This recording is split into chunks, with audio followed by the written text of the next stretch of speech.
Today's topic, we're going to actually start. I say start tackling because you can ask Georgie. I started just with this one little piece of like the requirements for risk management, and I was headed down a rabbit hole that was going to take hours to present.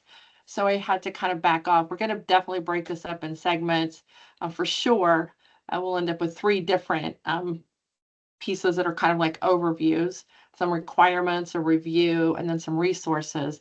So today we're going to give like an overview of what the requirements are. Some of them are obvious. I think I have one that probably most of you don't know. So we'll go ahead and get started on this. What is risk management? It's a method for identifying risks in all areas and developing and implementing a plan to protect your organization and to prevent loss. There are whole entire webinars, there's books written about risk management. We could spend hours and hours and days and weeks even just on this one topic alone of just even any one of these four pieces, identifying the risks specific to maybe your club or your organization, and assessing those risks and how far reaching maybe, and plans on how to mitigate the risks. And then, of course, monitoring, the implementation of whatever the policies are, your risk management policies. And you have to monitor after you implement those policies to continue to identify any additional or remaining risks. So it's a little circular.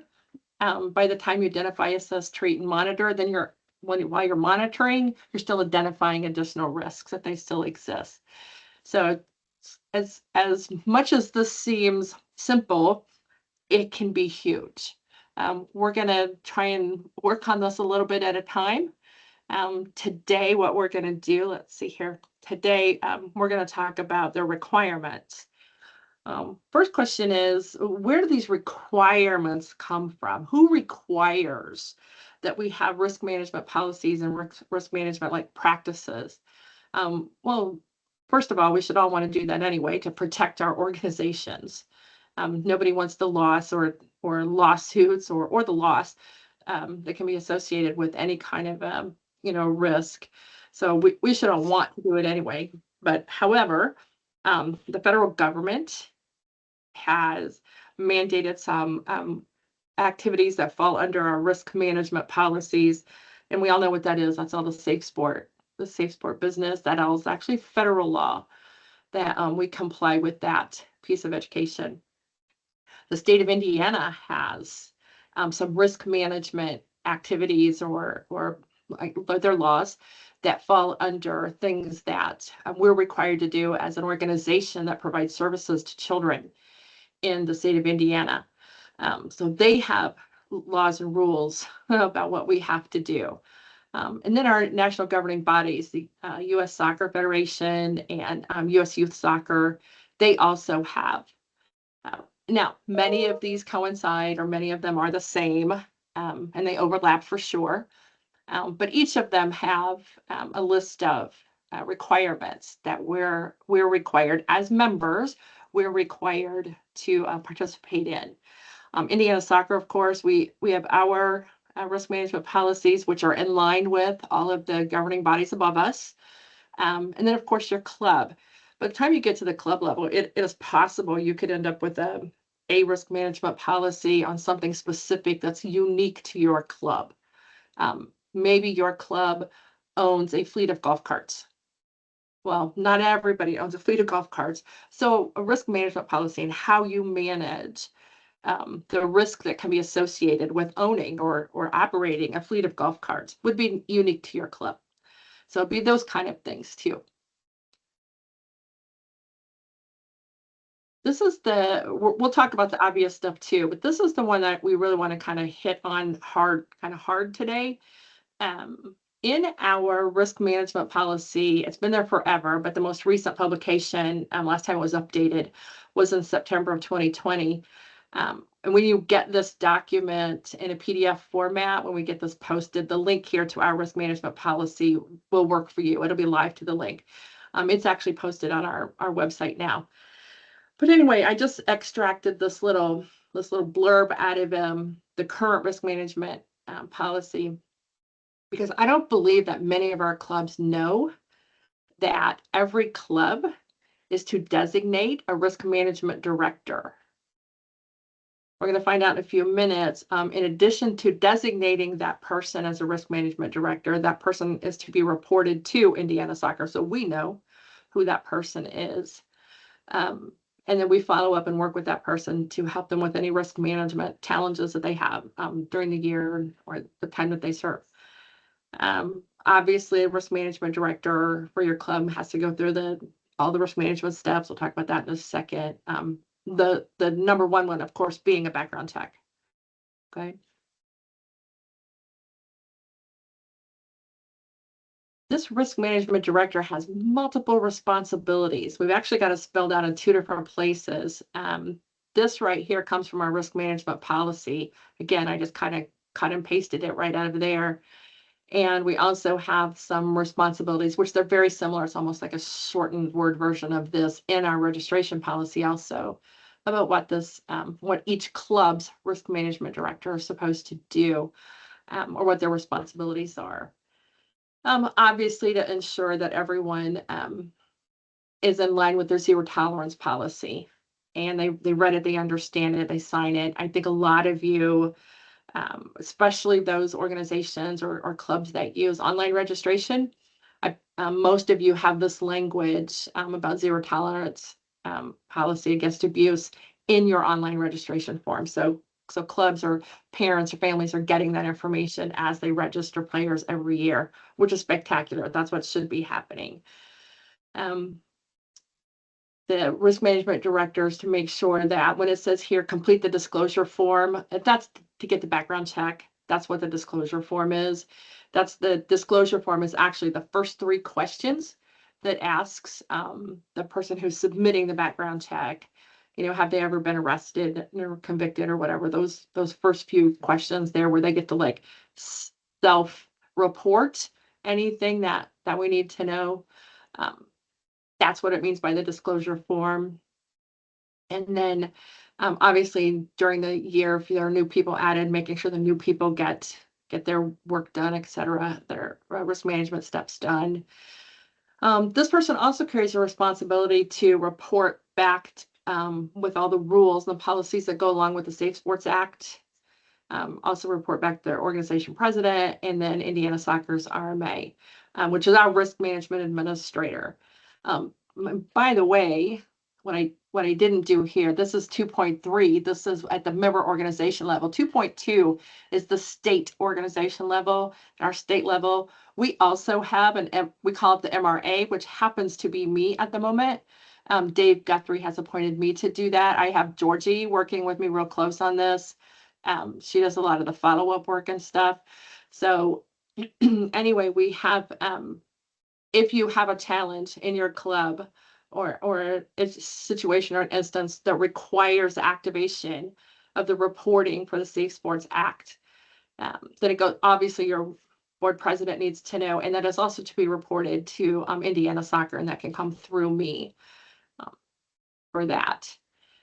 The develop and maintain any other risk management policies for your club. Like I said, there could be unique ones for your club. The example was like if you happen to own or operate a fleet of golf carts, for example. You may have some that are like that. And then there's some that are recommended. We're going to throw these kind of the category recommended. We'll see them again later in the presentation, but obviously child abuse prevention, financial guidelines, safety guidelines for facilities and severe weather, things like that.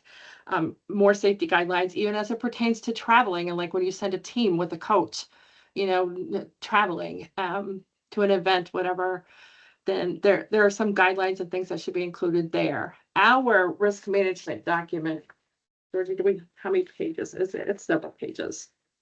I want to say it's in the 20s. Yeah, 31. How about 31 pages? And we actually cover quite a bit of the stuff that's under the section F here. We actually cover quite a bit of it, kind of as a resource or a guidance for our clubs to use.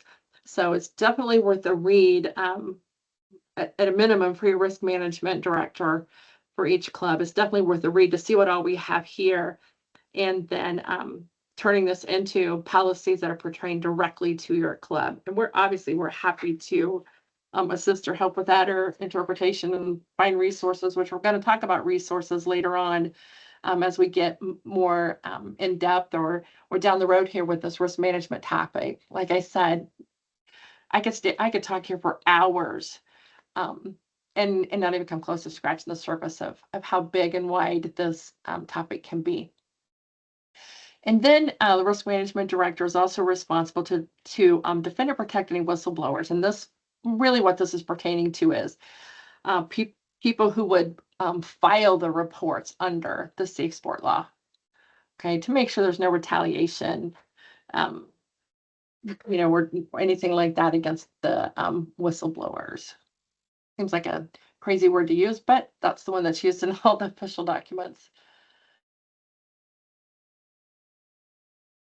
Then we have the obvious risk management steps that are required. Okay, there's some information on here that you may not know. The background checks are required before participation starts. They don't get a coach. They don't get to do training for 3 weeks. And it's like, oh, now we need them on the roster so they can go to a game. This should be done. Their background checks, they need to do that prior to them even starting any of the activities with the kids. So that's one thing to know. Sometimes we get them late. We need them up front. The safe sport training and the concussion awareness training, those are required within 45 days of the day they actually start. Okay, a lot of you, once they do them, they just get all 3 done, get them knocked out in a couple of days, which is great. That's best case scenario. That's wonderful. But if they don't have them done by the time they get their background check, then they need to be completed within the first 45 days. Most of you know, if you have a travel program, that your coaches and managers cannot be assigned to a roster until they've actually completed all 3. So that actually helps us, I want to say monitor, but it's we're really trying to help you make sure that all of the requirements are met, especially with these folks that are travel, and their participation with the players is a lot more intense, if that makes sense. And who does this apply to? We've talked about this before. All adults, anyone over the age of 18 or 18 or older who participates in any capacity. We talked a few meetings back about board members. A lot of clubs have missed that board members need to go through the background check and the training, et cetera. So we talked about how to do that in GotSport, get them added in GotSport, make them readers. They won't actually be able to mess up any of your data, but they need to be able to have an account and log in and complete this risk management requirement. But other folks, like your trainers, if you have trainers on staff, if you have a guest coach come in, we just did this, I think it was this past weekend at ODP. We had some guest coaches come in. Those guest coaches all had to go through the background check and then provide the documentation, for their safe sport training, et cetera, concussion awareness, prior to them working with our kids in ODP this past weekend. So sometimes, people forget to do that. Clubs forget to do that. Make sure that your guest coaches are covered. Concession workers, a lot of times, our concession workers are volunteer parents, maybe, but they're on a regular schedule. You know who they are, and they may be the adult in charge, and there may be 2 or 3 kids, and they're working with them. And by kids, I mean anyone under the age of 18. So those folks should go through. They need to be going through your background checks, safe sport, et cetera. Referees, folks that you have on your facility called mentors, or I don't even know what all titles people could have, could be out there, but every adult who participates in any capacity, I guess that's the best way to explain that, must go through these required risk management steps. Questions so far, Amber? Has anybody popped anything in the? Nope. All good. Okay. Yeah, guys, feel free to just stick a question in the chat. Amber kind of watches that, and she'll shout out to me when we if I need to stop and answer something. Otherwise, I will have your questions at the end. We can chat as long as we need to back at the end. Okay. Some other risk management policy topics. We hit this a little bit earlier, but I wanted to expand a little bit on it. Facility safety, things like your goals. Obviously, that's obviously a big one. But what about parking lot safety? What about signage? What signage do you have up? What emergency information? Maybe this could potentially be signage. Emergency info do you have posted? Again, golf carts. Do you have rules or policies in place about the use of golf carts or lawnmowers or whatever equipment that you could potentially have out there? Do you have documentation on what to do? Do your coaches or managers or whatever you call them in charge of activity at the facility, do they actually know what to do in case of lightning, in case of a tornado? Do they know when to stop play? What is extreme heat that would require, stoppage of play or additional water breaks, etc. Same thing with the cold. What about general first aid? Do you have information and or first aid kits, even first aid kits on site, even if they're basic ones, that kind of thing on site to be used where the kids train or where the kids are playing. A long time ago, and I mean 25 years ago, when my son was playing rec soccer, we were all required as team managers, we were required to carry a first aid kit. Every single team had to carry a first aid kit for their team. I don't believe that requirement exists anymore, but I do remember doing that several years ago when my son was playing. Financial policies, that's a big one. That could be a whole topic in and of itself. That could be a whole session in and of itself. What financial policies, who handles the money, who opens the mail, who goes to the bank, things like that. Who's authorized to sign, things like that. That should all be documented and written down for every, especially it should be required. I believe it might actually be a requirement for every nonprofit organization. And where are those policies located? Who files them? Who keeps them up to date? That's all good information. Somebody, and it's going to fall under an administrator. Is it going to fall under you personally as an administrator? Maybe not, but you might be able to get to the right person in your club, right? And let them know that we're working on this as a project together. We want to help everybody, get all of their documentation in order and make sure that they have all the policies that they need and make sure that the education is being provided to whoever the current staff is each year. We get new coaches come on, make sure the coaches get, whatever the policies are on what to do with severe weather, right? Or the facility itself, or whatever the rules are for the parking lot, to be in or out of the parking lot, whatever. Written down, it's a lot easier to distribute and a lot easier to make sure that the education is transferred to all the new people coming in.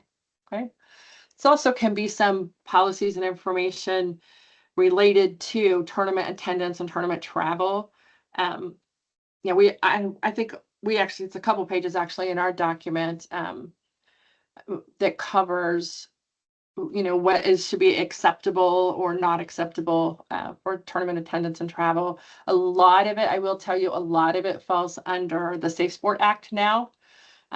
It would, prior to the Safe Sport Act, the language appeared in this section, I guess, of risk management policies. But there's still some of it that's still pertinent that would extend beyond the Safe Sport, what the Safe Sport law dictates. Some of it's common sense stuff, but it's a lot easier to hold people accountable to a standard if that standard is written down. So that's why some of these policies too are needed or necessary. Questions about that? Okay. What is Indiana Soccer's next step? What's our plan? We, in our risk management policy, the last 3 pages, One of the pages is our Club Risk Management Director Code of Conduct. And we are supposed to be collecting that document from every club every year. We are going to turn this into a digital document so that it can be done, quicker, easier, faster, and it'd be much easier to maintain and take care of. We're going to turn it into a digital form for that. And we're going to probably in the next few weeks, we're going to start reaching out and having clubs get this filled out so we can start identifying who these people are. Right this minute in Gottsport, we have about 125 youth clubs. There are exactly 3 people with the designation, with their job title that says Risk Management Director. We should have a lot more than 3, obviously. And what I don't know is if those 3 are actually the people doing it. It could be leftover information from a previous season. I don't know. But we've talked about this before. I think it was probably under our Who's Who conversation, which might have been at the very beginning of Goal Getters. It's important to know who everybody is. We need to know so we know who to communicate with. It's important that they have their Gottsport accounts. We've talked that in Gottsport, the same person can have multiple roles. If they're 2 things, if they're your secretary and your risk management director, then put them in there twice. Make sure they have both titles so that when we do an extract to talk to risk management, we get the right people. When we do an extract to talk to secretaries, we get the right people. So we need to make sure that that club user list is really as complete as it needs to be, and to include your risk management director. Okay. The other document at the end of the policy or at the end of the risk management policy is an Appendix A, and it is our zero tolerance policy against abuse. Our bylaws and our risk management policy call for this document to be signed every year by the clubs. So we're going to turn this into a digital document. Should be signed by your risk management director. If not, I think that maybe the president of the club can sign it. But at some point, every club is going to have and name a risk management director for us to contact and work with.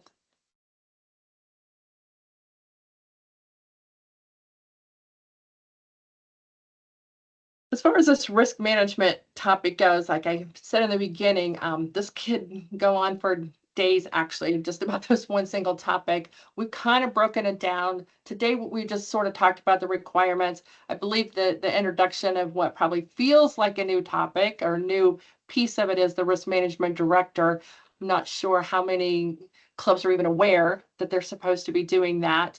And then again, it's our responsibility to, I don't want to say enforce, that sounds, like overreaching a little, but it is our responsibility to enforce, to make sure that that piece is covered, because it's required by our bylaws, it's required in our risk management policy. So we're gonna do a better job of providing the documentation and following up to make sure that happens at the club level. Sometime in the future, we're going to talk about, I use the word review. What we're really going to talk about is how will Indiana Soccer be using Gottsport to follow up and check and assist with the progress of the required compliance of each club on these risk management pieces, which obviously the big 3, background check, Safe Sport, and Heads Up. It's easy to check and follow up on travel coaches. It gets lots more challenging when we get into the rec world. But we will dive deep into how we're going to do that. We have had some conversations already about cleaning up some data lists, things like that. So we know what we're looking at when we jump in to help you. So they're going to kind of, some of the pieces that we've already talked about are going to kind of come together. And that's what we're going to go over when we visit this review topic. And then we'll also have a session later where we're going to provide some hands-on resources, like some actual documentation. Right now, most of it's posted on these different websites if you want to go do the work to dig them out yourself. But we will put them all together and provide them, because there's other things besides what our national governing bodies have for us. There's other documentation. The CDC has some great documentation about head injuries and things like that. So, or sports injuries in general even. So there's lots of resources, tons and tons. It could probably be a whole week long conversation just about what the resources are. But we're gonna try and put some stuff together. We'll have a meeting later about resources and access to them and how you get them, where you find them. We'll get our website updated and include more of them that we're able to locate.